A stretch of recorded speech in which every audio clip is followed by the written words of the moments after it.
Food safety is an important part of public health. If the food we eat is not handled properly, it can make us very sick or in some cases kill us. This program will help you understand your role in keeping food safe and how to reduce the chances of making food that will get people sick. In Riverside County, it is required that anyone who works in public food service must get a food worker's certificate. The information presented here is designed to help you with the exam and with your job as a food worker by giving you basic food safety knowledge. We'll also give you an idea of what things the health inspector will be looking for when they do an inspection. Food protection should be important to everyone, but as a food worker, you are also responsible for keeping food safe for the public every time you go to work. Food also includes some things that you might not have thought about, like drinks and ice. Mishandling of these can make people very sick. Our bodies need food to stay healthy and strong. Sometimes the food we eat can make us very sick if it is not made safely. When someone gets sick from something they eat or drink, we call it a foodborne illness. Having a foodborne illness can feel a lot like the flu. Someone who has a foodborne illness would probably complain of upset stomach, vomiting, diarrhea, fever, and chills. Each time a person goes out to eat, they're trusting that the food being served will not make them sick. You, the food worker, play a very important role in making sure that people do not get sick from the food and drinks served by you. So why does only some food make people sick? What makes it bad? Sometimes food can become unsafe when it has something in it or on it that is not normally a part of it. This is called contamination. There are different types of contamination. Let's look at them. Physical contamination. This happens when something you can see and feel gets into a food item. Some examples of this would be hair, glass, metal fragments, fake fingernails, or even flies. Chemical contamination. This can occur when a chemical like a cleaner, bug spray, or medication gets into a food item. An example of this could be storing bleach or floor cleaner on the shelf above the food preparation table. One accidental bump and the bottle could spill on the food. If a person eats food that has been chemically contaminated, they could be poisoned. Pathogenic contamination. This is the kind of contamination that is the most dangerous because it is impossible to see. These tiny germs, called pathogens, can end up on food and become thousands of germs. Some germs are more dangerous than others. Pathogens are germs that cause disease and include bacteria, viruses, fungi, and protozoa. It's hard to tell if food is contaminated with these types of germs. The food will look, smell, and taste normal, maybe even great. People will usually think that the food is okay and eat it, germs and all. Each of these types of contamination could cause a foodborne illness, but the most common cause by far is bacteria. Babies, small children, pregnant women, very old people, and those who are already sick are more likely to get a foodborne illness because their immune systems are not as strong. Bacteria are everywhere and on everything. Pathogenic bacteria, the bad bacteria, can be found naturally in most types of food. They can also live on the surfaces around the kitchen and even on you. You might not even realize it since the germs are not visible. If you don't protect the food, those germs will end up in someone's meal. Bacteria can be transferred to foods where they are not normally found. This is called cross-contamination. Cross-contamination happens when the bacteria from one type of food comes in direct contact with another type of food. A good example of this is using one cutting board for different types of food without washing it between uses. Raw chicken is known for carrying lots of harmful bacteria. If raw chicken is placed on a cutting board, these bacteria will get all over the surface. If the same cutting board is used to cut vegetables, the bacteria will then be transferred to the vegetables. The vegetables are now contaminated with bacteria. Another way that food can become cross-contaminated is by food workers themselves. In fact, anything and anyone that comes in contact with food has the potential to contaminate that food. Most bacteria found in food can be killed by cooking, but cooking doesn't always make food safe. Some bacteria produce a poison or toxin that can also cause foodborne illness. These toxins are not affected by the heat of cooking. That's why you have to work hard to prevent bacteria and other contaminants from getting into the food in the first place. We are all sources of bacteria, and there are many ways that food handlers can contaminate food. Good personal hygiene practices like daily bathing and constant hand washing are extremely important. Bacteria can be spread when food workers forget these rules and handle food the wrong way. Here is a list of things you can do to make sure that the food you are handling stays safe. Wash your hands. A lot. Don't wear jewelry. Keep fingernails short. Cover open cuts and wounds. Keep your clothes clean. Keep your hair restrained. If you are sick, don't work around food. One of the most important things you can do to prevent foodborne illness is wash your hands. Science has shown that when food workers frequently wash their hands with soap and warm water, most of the germs are removed and don't make it into the food. Remember, whatever your hands touch will end up on the food unless you wash them. Always wash your hands after using the restroom, touching your face or hair, sneezing or coughing, smoking, using chemicals or cleaners, and taking out the garbage. And before and after eating and working with raw meats, poultry, or fish. Before you wash your hands, find the sink that is for hand washing. Do not use food preparation sinks or dishwashing sinks to wash your hands. The hand wash sink should always have liquid soap and single-use paper towels or a hot air blower. It should never be blocked and needs to be easy to get to at all times. Did you know there's a right way to wash hands? Following these 6 steps can help make sure that you are doing your part in keeping bacteria out of food. First, turn on the warm water to a minimum of 100 degrees Fahrenheit and wet your hands under the running water. Next, put some liquid hand washing soap in your hand. Wash your hands for at least 15 seconds.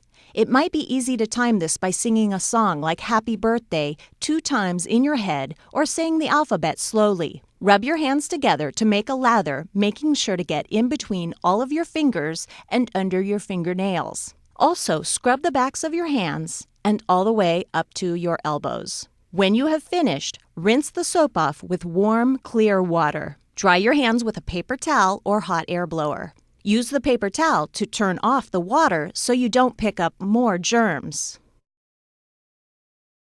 Hand sanitizer is a great addition to hand washing but should never be used in place of it. After following the correct hand washing steps, you can use hand sanitizer before going back to food preparation.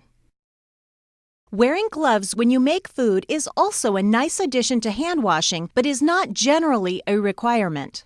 Keep in mind that wearing gloves does not mean that you don't have to wash your hands. Hands should be washed before putting on a fresh pair of gloves and after gloves are taken off. Also, gloves should be changed as often as hands would normally be washed. Disposable gloves may not be reused. When you are making food, you should not wear jewelry that could get in the way or spread bacteria. The state law says that if you wear anything more than just a plain wedding band, you must wear gloves when you are working with food. The reason for this is that jewelry has lots of small spaces where bacteria can hide. Food can become cross-contaminated if the bacteria from the jewelry touch the food. The same is true for fingernails. Nails should be kept clean, neatly trimmed, and filed. Food workers with long or fake fingernails must also wear gloves. Nail polish can chip off and fall into the food, so food workers should not wear polish unless they also wear gloves.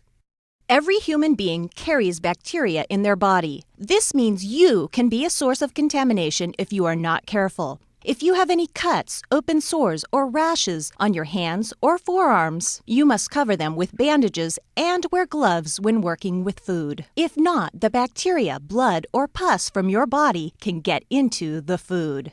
You must wear clean clothes when working with food. Food that is spilled, splashed, or wiped onto clothing will let bacteria multiply. This bacteria could then get onto hands, equipment, or food. Wear an apron to cover your clothes and change it whenever it gets dirty. Also, don't wipe your hands on your apron or clothing. Remember, hand washing is the most important thing you can do. Long hair should be pulled back or worn inside a hat or hairnet so it doesn't fall into food. If you are sick, you can get everyone around you sick. This includes those whose food you are making. It is very important to stop handling food or utensils if you think you are sick. Food workers that are coughing, sneezing, or have a runny nose that doesn't stop should stay home or be moved to a job duty that does not involve food or utensils. For really bad illnesses, especially those that can be passed along through food, the food worker cannot come to work unless they are no longer sick. As we've discussed, some bacteria can be found naturally in food, and others can get into food through bad food handling practices. Our bodies can usually fight off small numbers of bacteria. Bacteria become dangerous when they are given the chance to multiply. It takes time for bacteria to multiply. In the right conditions, the number of bacteria can double as quickly as every 20 minutes. So if you start off with one germ, in 20 minutes it will split and you will have 2. Another 20 minutes, the 2 will become 4, then 4 will become 8, and so on. At that rate, there will be more than 1 billion germs after 10 hours. Some bacteria can get someone sick with just a few bacteria, especially if the person has a weak immune system. In this picture, you can see that if bacteria are allowed to keep splitting, it doesn't take long for food to become very dangerous. So how do we keep these bacteria from multiplying? In order to keep growing, bacteria need several things: food, moisture, time, and a temperature that allows growth. If we can control at least one of these factors, we can stop the bacteria from multiplying and keep the food safe. Typically, many of the foods we eat are very moist and a perfect place for bacteria to grow. These foods are usually called perishable and can go bad if they are left out at room temperature. Another name for them is potentially hazardous foods, or PHF for short. Most bacteria can multiply quickly while living in or on potentially hazardous foods. Some examples of potentially hazardous foods are dairy products, eggs, meat, seafood, and even foods that have already been cooked. We have to handle potentially hazardous foods very carefully in order to limit the growth of bacteria. The best way to keep bacteria from growing in potentially hazardous foods is to keep them at the right temperature. There are 2 ways that you can do this. You can either keep potentially hazardous foods cold at 41 degrees Fahrenheit or colder, or hot at 135 degrees Fahrenheit or hotter. The temperature range between 41 and 135 degrees is called the temperature danger zone because these are the temperatures where bacteria grow best. Sounds easy enough, right? Either keep the food cold or hot. So what can you, the food worker, do to make sure that potentially hazardous foods stay safe and out of the temperature danger zone? Well, you can't tell by looking at food if it's hot or cold enough, and feeling it with our hands is not a good option either. Thermometers are the only way to know for sure if the food is at a safe temperature. The place where you work should have thermometers on hand to check temperatures. There should be a thermometer in every refrigerator to make sure that the food inside is at 41 degrees Fahrenheit or colder. Keep in mind that refrigerator doors are opened and closed many times throughout the day. Each time the door is opened, some of the cold air comes out. In order to make sure that the food inside stays at 41 degrees or colder, the refrigerator should be set at a lower temperature, like 38 or 39 degrees Fahrenheit. It is also important to have clean probe thermometers so that you can check the temperature inside of both hot and cold food. The temperature inside of the food is most important and will be one of the main things the health inspector checks during their inspection. By cooking food to the right temperatures, most bacteria and other germs will be destroyed. This means that all parts of the food, even the inside, must reach a minimum of 145 to 165 degrees Fahrenheit, depending on the type of food. You can use a probe thermometer to make sure that you have cooked food long enough. Stick the thermometer into the thickest part of the food to make sure that it is cooked all the way through. Remember to clean and sanitize the thermometer between uses. Here are the minimum cooking temperatures and times. 145 degrees Fahrenheit for 15 seconds for raw shell eggs, broken for a single customer order and served right away. Fish. And single pieces of meat, such as beef, veal, lamb, pork, or game animal. 155 degrees Fahrenheit for 15 seconds for hamburger or other meat that is chopped or ground. raw shell eggs that are not served immediately for a single customer order, or any other foods containing raw eggs. Ratites, which are the bird's emu or ostrich. And injected meats that are injected with solutions for flavor or tenderness. 165 degrees Fahrenheit for 15 seconds for poultry like chicken or turkey. Comminuted poultry that is chopped or ground. Stuffed foods like fish, meat, poultry, ratites, or pasta. And stuffing that contains fish, meat, poultry, or ratites. Food that has already been cooked and cooled can be reheated and then served again. You must make sure that the food reaches 165 degrees Fahrenheit when it is reheated. Only after food has been cooked or reheated can it be placed in a steam table or other equipment for hot holding at 135 degrees Fahrenheit or above. Remember, the food must already be at 165 degrees Fahrenheit before it is put into the hot holding unit. You may want to save food that you have cooked so you can serve it again later. This is okay, but the food will need to be cooled to 41 degrees Fahrenheit quickly. This can be hard if you have a lot of food to cool. For example, if you have a large pot of hot refried beans and you put it into the walk-in cooler, the beans close to the sides of the pot will get cold quickly, but the beans in the center will stay in the temperature danger zone, sometimes for days. Food that stays out of temperature for a long time will grow dangerous levels of bacteria. This is why cooked food must be cooled quickly. You can take as long as 6 hours to cool hot foods down to 41 degrees Fahrenheit as long as they are cooled to 70 degrees Fahrenheit within the first 2 hours. There are several ways that you can do this. Large amounts of food can be split up into smaller, shallow containers. When cooling, food should never be more than 4 inches deep. Always use metal pans instead of plastic. Metal pans will help transfer the heat better so the food will cool down faster. You can also cool small containers of food by placing them in an ice water bath. When using an ice water bath, make sure that the container is pushed down into the ice water bath to the level of the food. If you don't, only the bottom portion of the food will get cold, allowing germs to grow on the other parts of the food. It will also help if you stir the food while it is in the ice water bath so it cools down faster. Another way to help food cool down faster is using chill paddles. Chill paddles are hollow plastic paddles that you can fill with water and then freeze. Once frozen, you can stir the food with the paddle and it will help cool the food from the inside out. And finally, some facilities use special equipment that cools foods quickly, like a chill blaster. No matter which method you choose, use a probe thermometer to make sure the temperature is dropping in the right amount of time. It is always a good idea to keep written records of how much time it takes the food to get to the proper temperature. Did you know that there are only 4 ways to thaw food to keep it out of the temperature danger zone? You can thaw food while you are cooking it. An example of this is soup or stew. When you put frozen vegetables into the soup pot, they will thaw while the soup is being cooked. The best way to thaw food is in the refrigerator. This will take some planning because it will take a lot of time for the food to completely thaw. The good thing about using a refrigerator is that the temperature will never get above 41 degrees Fahrenheit as long as the refrigerator is working. Another way to thaw food is in a clean preparation sink. The sink should be filled with cool water so the food is surrounded.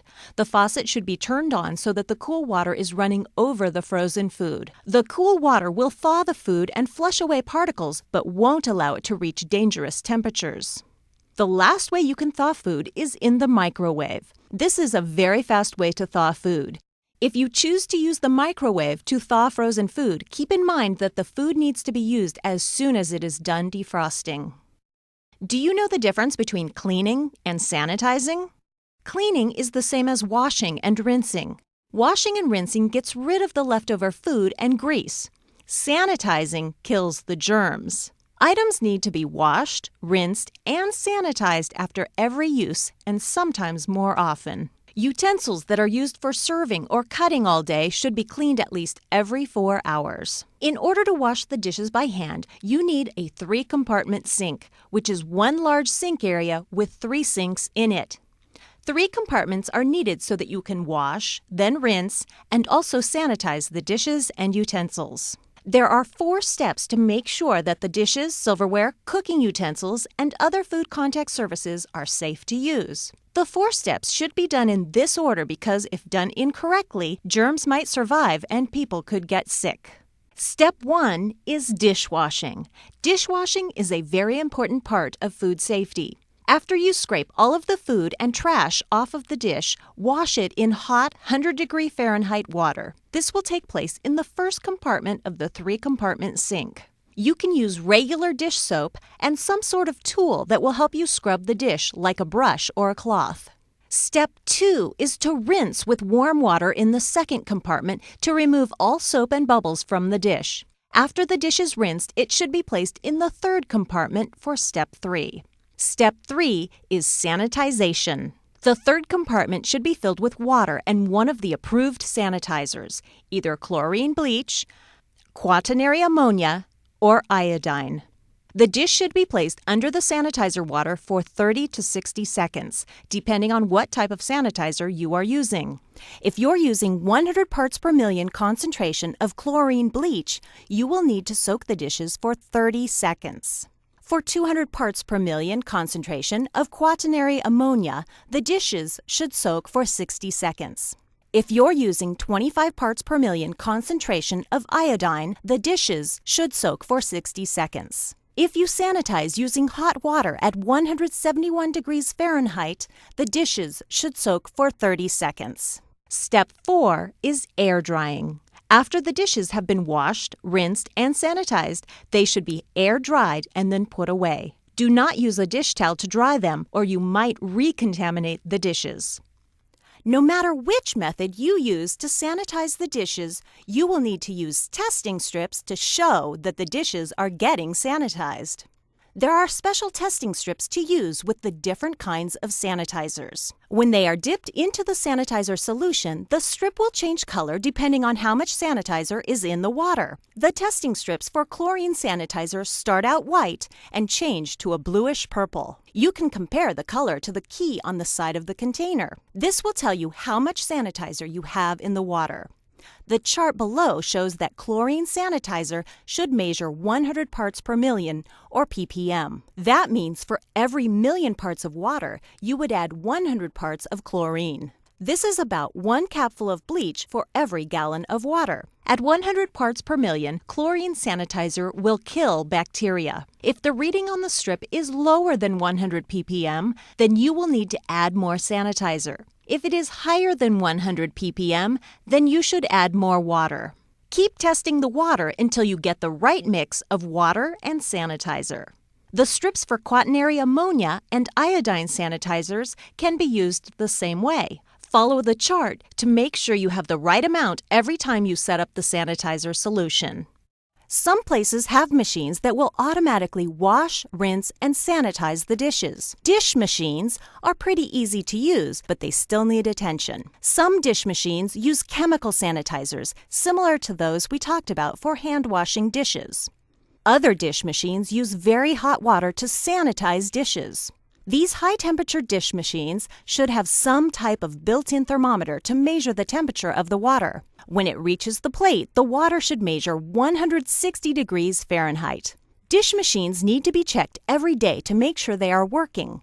It is best to check the machine in the morning before any dishes are run through it. That way, if there's a problem, you can fix it before the machine is used. For high-temperature dish machines, you will need to test that the water is reaching at least 160 degrees Fahrenheit in order to sanitize the dishes. This temperature can be measured with disposable heat strips that look like stickers but change color when they get hot.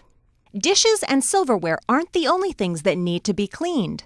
Floors, walls, ceilings, equipment, and shelving all need to be kept clean and in good repair. If it is used daily, it should be cleaned daily. Some things even need to be cleaned every 4 hours. Make sure that you are cleaning in those hard-to-reach areas underneath, behind, and above shelving and equipment. Don't forget the restrooms and trash areas. Bacteria can live there too. It's a good idea to keep a schedule of cleaning so that nothing is left out. There are some things that are too large to fit in the sink or in the dish machine. These items must be taken apart and cleaned where they are. For instance, the mixer is too large to fit in the dishwashing sink, but it breaks down into smaller pieces that will fit. The process will follow all of the same steps that we talked about earlier. First, it should be washed in place with soap and hot water. Take a bucket of soap and water and a cloth right over to the area where that large piece of equipment sits. Then the equipment should be rinsed in place by using a clean, wet cloth to remove the soap. Sanitizing in place is a snap. Just fill a spray bottle with a mixture of sanitizer and water, test it with a test strip to make sure it's the right amount, and then spray the sanitizer on the surface of the piece of equipment. Don't forget to let it air dry so the sanitizer can do its job. As a food worker, you will probably use wiping cloths from time to time. These cloths are used to wipe down counters, tables, or food prep surfaces. Using wiping cloths is fine as long as they are used for one purpose only and stored correctly to prevent bacteria from growing. After a cloth has been used, it should be stored in the sanitizer solution. If not, each cloth should be tossed into the laundry hamper right after it is used. No matter if the sanitizer is used to hold wiping cloths or to sanitize dishes, it needs to be changed out from time to time.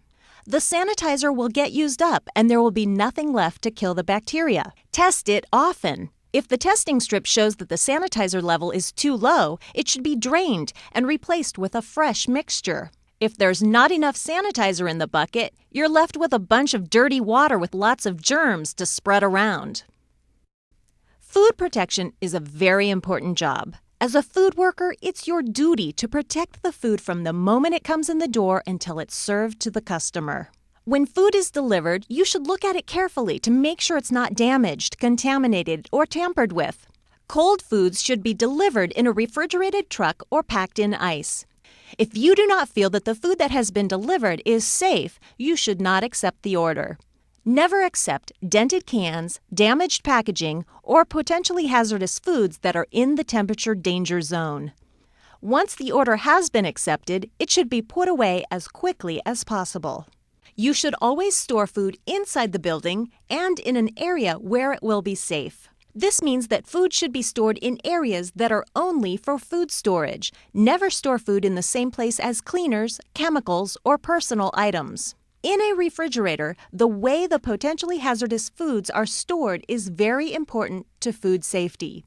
Raw meats and shell eggs should always be kept on the bottom shelf below other types of food. Produce and foods that are ready to eat should be stored on the very top shelf. If not, the juices and drippings from the raw meats might fall onto the vegetables, and then, yes, you guessed it, cross-contamination. The raw meats and eggs should also be kept separate from each other. You wouldn't want the juices from the chicken to get on the beef, or an egg to break and fall onto a raw hamburger patty. Cross-contamination is dangerous, so be careful where you place things in the refrigerator. Food containers should be covered and labeled. They should also be stored at least 6 inches off the floor. This will make it easier to clean the floor and allow more airflow. Sometimes people forget that ice is also a food. Even though it is cold, there are some germs that can grow in ice. Ice should be stored in an area where it is protected from contamination. Ice that is going to be used in drinks should not be used to keep other food items cold. Also, you should never use your hands or a glass to scoop ice. Only use a clean ice scoop. When food is prepared, there are many ways that it can become contaminated. You, the food worker, can take the following steps to keep food safe. Wash your hands often. We've said it before and we can't say it enough. Hand washing is very important to food safety. Never smoke, eat, or drink in food preparation areas. Use the employee break areas for these activities. Prepare raw foods separately from ready-to-eat food. Cutting lettuce on the same cutting board where raw chicken was just sliced is a surefire way to spread bacteria. If possible, use separate cutting boards and knives for different types of food. If not, just remember to clean and sanitize the cutting boards and knives between raw and ready-to-eat foods. Use the preparation sink when preparing food. Mop sinks, dish sinks, and hand washing sinks are dirty and can pass bacteria or chemicals to the food. Make sure to clean the prep sink before each use. Put chemicals and cleaners in an area away from food and utensils. An accidental spill could cause a chemical contamination. Also make sure that all of the cleaners have labels that can be read easily. If the cleaner is put into a spray bottle, make sure that the name of the cleaner is written on the outside of the spray bottle. Never use containers that once held food to hold toxic chemicals, and don't use toxic containers to hold food.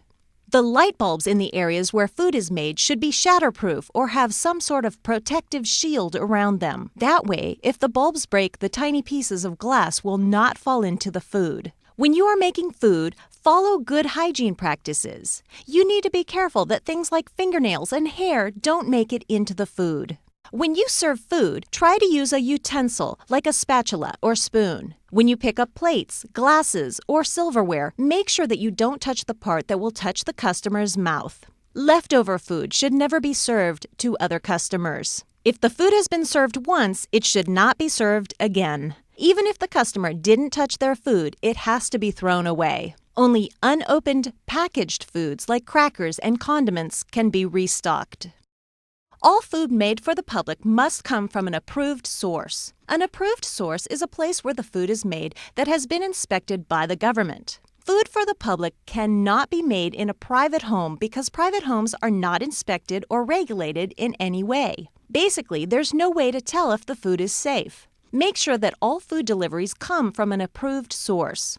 Always keep the invoices and receipts in case the inspector needs to see where the food came from.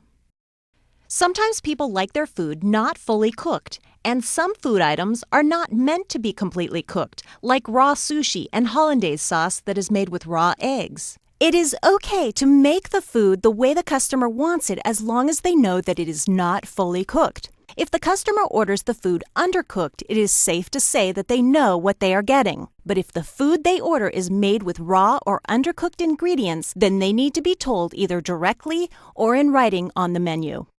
Rodents and insects can spread bacteria and contaminate food. These pests are very difficult to get rid of. The best thing you can do is keep them out in the first place. Keeping doors and windows closed or screened will stop the pests from getting inside. Flying pests like houseflies can be kept out by putting air curtains above the doors. Air curtains are machines that blow air downward at a high speed. Air curtains should turn on automatically whenever the door is open. All doors should automatically close completely. A good rule of thumb is to look for light coming in the cracks around the door. If light is making its way inside, chances are the pests are too.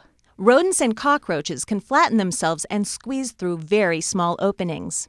So how do you know if you have pests? Look for the common signs. Rodents will leave gray or black rub marks along the walls or shelves. They also leave droppings that can be seen easily. Cockroaches leave droppings that look a lot like pepper. Both rodents and cockroaches usually hide during the daytime, so you might not see them. If you do see them during the day, there's a good chance that you have a really bad pest problem. If any of these pests have found their way inside the facility, there are some things you can do to get rid of them. Don't leave food out, and make sure that all packages and containers are sealed tightly. Clean up the kitchen before you leave so that there are no food scraps for the pests to munch on. Fix any leaking plumbing and make sure that drains are not clogged. Like us, pests cannot survive without water. Keep things clean and organized. Piles of junk and unused equipment make a perfect place for pests to sleep and breed. Fill all holes in the floors, walls, or ceilings. Cockroaches live in very small places. Even a tile that's starting to come away from the wall could be a perfect roach bed. Flies like to breed in garbage, so make sure that the trash bags are tied tightly and that the lids of the dumpster are kept closed. The dumpster should be emptied at least twice a week. Keep the area around the dumpster clean and tidy. Don't pile trash bags or boxes on the ground, and make sure that the grease bin is clean and covered at all times. If you've tried all of these suggestions and pests are still a problem, you may have to use some form of pest control. There are lots of different traps and pesticides out there, but be careful because only a few can be used around food. Many of the bug sprays that you find in stores are not allowed around food. Check the label. It should say that the product is approved for use in a food facility. You can also hire a professional pest control company to help get rid of the pests. There are many different companies that you can use as long as they use products that are safe when used around food. You will see a lot of different signs posted in places that make or serve food, but there are 5 that are required by law. A sign should be posted next to each hand-washing sink to remind food workers to wash their hands before returning to work. There should also be a sign posted in the dining area that tells the customers if there is no restroom available for them to use. A no smoking sign should also be posted in the dining area. At each health inspection, the facility will be graded on food safety and illness prevention. The inspector will post a letter grade of A, B, or C in a place that can be easily seen by the customers. This grade card may not be moved, damaged, or covered up.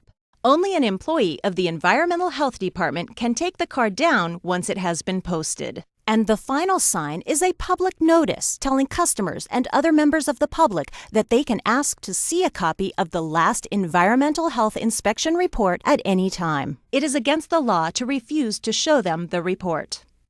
As a food worker, you have a huge responsibility to keep food safe. Customers are depending on you to protect the food they eat. Here's a recap of the most important things you can do to prevent foodborne illness. Wash your hands often with soap and warm water.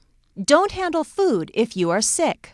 Keep potentially hazardous foods at 41 degrees Fahrenheit or below, or at 135 degrees Fahrenheit or above.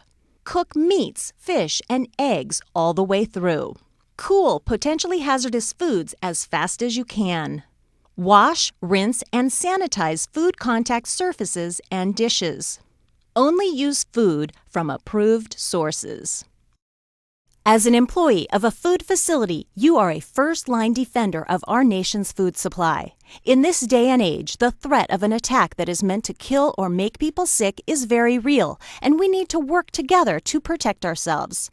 Since an act of intentional food contamination has the potential to affect a massive number of Americans, it is very important that every food worker does their part in defending the food they are serving to the public. A lax attitude towards food defense can leave a facility open for attack. Facilities where employees are not paying close attention to what's going on around them are most likely to be targeted. To encourage food workers like you to take an active role in food defense, the FDA, CDC, and USDA have created the Employees First program. This program was designed as a training tool to teach employees to be more aware of food defense and how to prevent intentional contamination of the food they prepare and serve. Remember FIRST and what it stands for. You can make a difference in your facility and help keep this country's food safe. Employees are the first line of defense. Follow company food defense plan and procedures. Inspect your work area and surroundings. Recognize anything out of the ordinary. Secure all ingredients, supplies, and finished product. Tell management if you notice anything unusual or suspicious. For more information on Employees First or any other questions regarding this food worker program, contact your local environmental health office by calling 1-888-722-4234 or visit our website at www.rivcoeh.org. Glossary of terms. Approved source. Where food that is sold or given away to the public is made. Approved sources are regulated by the government and inspected for food safety. Bacteria. Germs that are found in and on food that can make you very sick. Contamination. When something dangerous gets into food. Cross-contamination. When germs are transferred from a food or surface to another food. Foodborne illness. When someone gets sick from something they ate or drank. Pathogens. Bacteria, virus, fungi, and protozoa that can cause disease and sickness. Parts per million. Term that is used when measuring the level of the sanitizer. The number of parts of sanitizer that would be added to 1 million parts of water. Potentially hazardous foods. Food that can grow bacteria and must be kept under temperature control. Ready to eat. Food that will not be cooked. It is served to the customer to eat just the way it is. Sanitized. When the germs have been killed. Anything that comes in contact with food must be cleaned and sanitized before being used. Temperature danger zone. The temperature range between 41 degrees Fahrenheit and 135 degrees Fahrenheit. This is where bacteria will grow the quickest. Potentially hazardous foods should not be held at temperatures within the danger zone. Toxin.